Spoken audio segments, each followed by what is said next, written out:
আসসালামু আলাইকুম, welcome back to another video. আশা করছি সকলে ভালো আছেন। সুপ্রিয় দর্শক, আজকের ভিডিও হচ্ছে কিভাবে বিএমইটি রেজিস্ট্রেশন করবেন। আমরা আগে বিএমইটি রেজিস্ট্রেশন করতাম, সেটা হচ্ছে আমি প্রবাসী সফটওয়্যারের মাধ্যমে। এখন থেকে বিএমইটি রেজিস্ট্রেশন করব আমরা কম্পিউটার দিয়ে। ঠিক আছে, কম্পিউটারে যে কীভাবে করা যায় সেটা আজকের ভিডিওতে আমরা পরিপূর্ণ দেখব। এবং কম্পিউটারে বিএমইটি রেজিস্ট্রেশন করতে খুবই সহজ, এবং সেইখানে আপনি শুধু ফিটা দিবেন, ফি দিয়ে সাথে সাথে বিএমইটি রেজিস্ট্রেশন কার্ডটা আপনি ডাউনলোড করে নিতে পারবেন। আমরা আগে যে আমি প্রবাসী সফটওয়্যার দিয়ে করতাম, সেখানে কিন্তু ডাউনলোড করতে পারতাম না। 3 দিন রিভিউ দিত, 3 দিন যাচাই বাছাইয়ের মধ্যে থাকতো।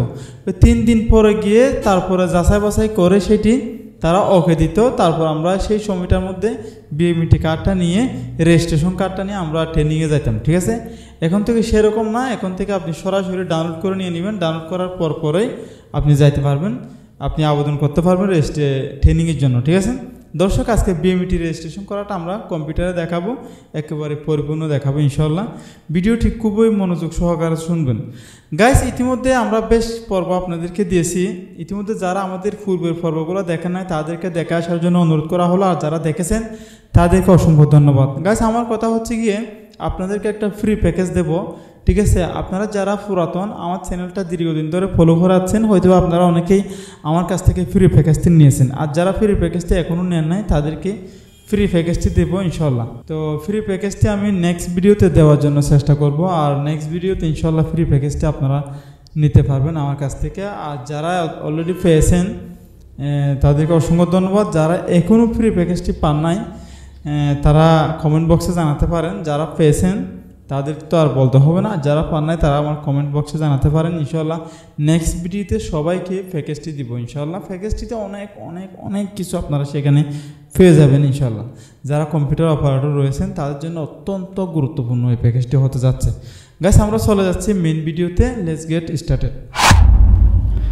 গাইস, আমরা চলে আসলাম কম্পিউটার স্ক্রিনে। এখানে আসার পর গুগল ক্রোম ব্রাউজারটি আমরা সিলেক্ট করলাম। সিলেক্ট করার পরে এখানে সার্চ করব আমরা ওইপি এমপ্লয়ি। ঠিক আছে, ওইপি এমপ্লয়ি রেজিস্ট্রেশন, এটা সার্চ করে আমরা সরাসরি ওয়েবসাইটে চলে আসতে পারবো। সর্বপ্রথম যে ওয়েবসাইটটি রয়েছে আমরা সেখানে ক্লিক করব। এই জায়গাতে ক্লিক করার পরে এখানে আপনারা দেখতে পাচ্ছেন বিএমইটিতে স্বাগতম। আপনার নাম ইংরেজিতে লিখবেন প্রথমে, তারপরে মোবাইল নাম্বার, তারপরে আপনার জাতীয় পরিচয়পত্র নাম্বার। ঠিক আছে, তারপর এখানে জন্ম তারিখ, তারপরে ক্যাপচা কোডটি মিলিয়ে এই জায়গাতে আপনি যাচাই করুন, এখানে ক্লিক করবেন। আপনাদেরকে আমি একটা কথা বলে রাখি, এখানে যেন ভুল না হয়। ঠিক আছে, ভুল হওয়া থেকে বিরত থাকবেন। হয়তো বা এই সার্ভারটি এখনও সংশোধনের এটা করে নাই, এটা নতুন সার্ভার, যার কারণে আমাদের ভুল হওয়া থেকে আমাদের বিরত থাকতে হবে। গাইস, এখানে নিজের নাম লিখে, মোবাইল নাম্বার লিখে আমি সরাসরি যাচাই বাটনে ক্লিক করে দেব। এইখানে ওটিপি দেওয়ার পর আমরা সাবমিট বাটনে ক্লিক করে দেব। সাবমিট বাটনে ক্লিক করার পর আমাদেরকে একটি নতুন ইন্টারফেস শো হবে আমাদের সামনে। এই ইন্টারফেসের মধ্যে ব্যক্তির ছবি সহ সবগুলো দেখাবে। সেখানের মধ্যে ম্যানুয়ালি যেগুলো লেখা থাকে এনআইডি নাম্বার, জন্ম তারিখ এবং নিজের নামের ইংরাজি এগুলো লেখা থাকবে। তো নিজের নামটা আপনারা ডান সাইডে বাংলাতে লিখে দিবেন, তারপরে পিতার নাম, মাতার নাম, তারপর পেশা। ঠিক আছে, তারপর জন্মস্থান এগুলো সিলেক্ট করে দিবেন। জন্মস্থান যেটা হচ্ছে, আপনি জন্মস্থান সিলেক্ট করতে হলে আপনাদের নির্দিষ্ট যে ডিস্ট্রিক্ট রয়েছে সেই ডিস্ট্রিক্টটা আর কি। ঠিক আছে, তা আমরা যেহেতু কক্সবাজার ডিস্ট্রিক্টে রয়েছি, সেটা আমাদের এনআইডি কার্ডে এবং সব জায়গাতে আমরা ডিস্ট্রিক্ট কক্সবাজার বলি, সেই জন্য এইখানে আমরা ডিস্ট্রিক্টটা সিলেক্ট করে দিলাম আর কি জন্মস্থানে। এগুলো দেওয়ার পরে আপনারা একটু নিচের দিকে আসবেন। নিচের দিকে আসার পরে দেখতে পাবেন, তো এইখানে আমাদের বেশিরভাগ প্রবলেম আসে শুধু কোন জায়গাতে, যেমন উচ্চতা এবং সিগনেচার দেওয়া এবং পাসপোর্ট দেওয়া, এগুলো কিন্তু আপলোড দিতে হয়। উচ্চতা লেখার সময় 5 ফুট 6 ইঞ্চি লিখতে গিয়ে আমি অনেকটা ঘাবড়ে গেছিলাম, যেমন সেটা মিটার ম্যাপে দিতে হয়। ঠিক আছে, আমি এই সার্ভারে প্রথমবারে কাজ করতেছি, এটা কিন্তু নতুন সার্ভার, সেজন্য তো মিটার ম্যাপে দেওয়ার জন্য 5 ফুট 6 ইঞ্চি সেটা আমি অনলাইনে সার্চ করে দেখলাম। তারপরে সেখানেও না পাওয়ার কারণে আমি চ্যাটজিপিটিতে গিয়ে লিখে দিলাম 5 ফুট 6 ইঞ্চি সমান কত মিটার হবে, মিটার ম্যাপে কত হবে, সেটা আমাকে খুব সুন্দরভাবে বুঝিয়ে দিয়েছে। আমি তারপর সেখান থেকে লিখে সেই পয়েন্টটা আমি এখানে উচ্চতার মধ্যে লিখে দিয়েছি। আপনারা যখন এই সার্ভারে কাজ করবেন তখন বুঝতে পারবেন। গাইস তারপর আমরা এখানে সর্বশেষ পাসপোর্টের যে তথ্যগুলো থাকবে সেগুলো আপলোড দেব। পাসপোর্ট তথ্য যেগুলো রয়েছে, পাসপোর্টে যেরকম নাম ঠিকানার আছে সেগুলো সব সেভাবে দেবো আমরা। পাসপোর্ট নম্বর যেন ভুল না হয়, তারপরে ইস্যু ডেট, ঠিক আছে, তারপরে পাসপোর্ট প্রদানের ডেট, পাসপোর্ট কোন জায়গা থেকে আপনি পাসপোর্টটা নিয়েছেন, সে কোন অফিস থেকে পাসপোর্টটা নিয়েছেন সেটার জায়গা, সেগুলো আপনার লিখে দিতে হবে। সেগুলো সবগুলো লেখা হয়ে গেলে আমরা কি করব, এই জায়গাতে এসে একেবারে নিচে এসে আমরা ছবি দিতে হবে, পাসপোর্ট ছবি। হ্যাঁ, পাসপোর্ট ছবি আমরা কীভাবে দিতে পারি। এখন আমার কথা হচ্ছে পাসপোর্ট ছবি রিসাইজ করা। ছবি রিসাইজ করা নিয়ে আমি এর পূর্বের ক্লাসে, এর আগে যে ক্লাসগুলো আমার হয়ে গেছিলো সেগুলোর মধ্যে আপনাদেরকে দেখিয়েছিলাম ছবি কীভাবে রিসাইজ করতে হয়, কীভাবে ছবির এমবি কমাতে হয়, সেটা আপনাদেরকে দেখিয়েছিলাম। আপনারা যারা জানেন আশা করি আপনাদেরকে আর দেখাতে হবে না।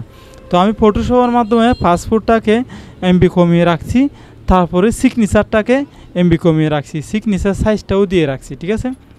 তো এখন কথা আছে সিগনেচার সাইজটা দিয়ে আমরা সিগনেচার এখানে এই সার্ভারে শুধুমাত্র দুইটা জিনিস আপলোড দিতে হয়, একটা হচ্ছে পাসপোর্ট এবং দ্বিতীয় হচ্ছে সিগনেচার। এই দুইটা জিনিস এখানে আপলোড দিতে হয়, ঠিক আছে।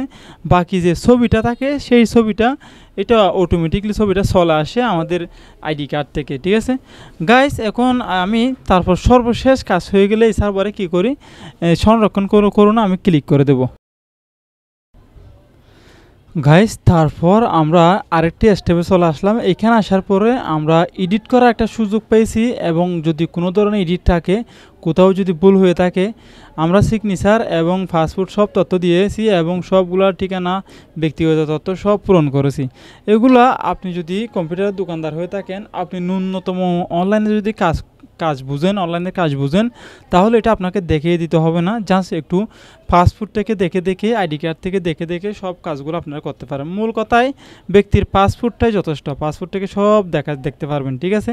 তারপর আমরা নিচে এসে পেমেন্টের একটা দেখতে পাচ্ছি, পেমেন্ট করতে এগিয়ে যান একটা লেখা দেখতে পাবেন, তখন আমরা সেখানে ক্লিক করে দিব।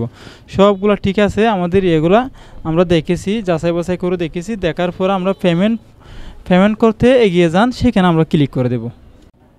তারপর আমি এখান থেকে নগদ সিলেক্ট করে দিলাম। নগদ সিলেক্ট করার পরে সেখানে নাম্বারটি দিয়ে আমি একটু ওটিপি পাঠালাম নগদ নাম্বারে। তো নাম্বারে ওটিপি যাওয়ার পরে এইখানে প্রসেসে ক্লিক করব, ঠিক আছে। তো এইখানে প্রসেসিংয়ে ক্লিক করার পরে একটু ওটিপি যাবে কাস্টমারের মোবাইলে, ঠিক আছে, অথবা আপনার মোবাইল নাম্বার দিয়েও আপনি এই পেমেন্টটি করতে পারেন, কোনো সমস্যা নেই। যেই মোবাইলে টাকা আছে নগদে অথবা বিকাশে, যেখান থেকে দিতে চাচ্ছেন সেই মোবাইলে একটা ওটিপি যাবে। ওটিপি যাওয়ার পরে একটি 6 সংখ্যার একটি কোড আসবে, সেই কোডটি আমরা এখানে দিয়ে দেবো। কোডটি দেওয়ার পরে প্রসেসে ক্লিক করব, তারপর আমরা নগদের পিন নাম্বারটি আমরা দেব। পিন নাম্বারটা দেওয়া হয়ে গেলে আপনার 200 টাকা মতো কেটে নিয়ে যাবে, অর্থাৎ 203 টাকা মতো কেটে ফেলবে খরচ সহ আর কি, ঠিক আছে।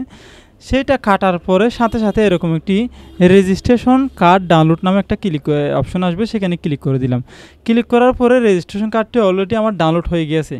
গাইস রেজিস্ট্রেশন কার্ডটি দেখতে কেমন সেটা একটু আপনাদেরকে দেখাই।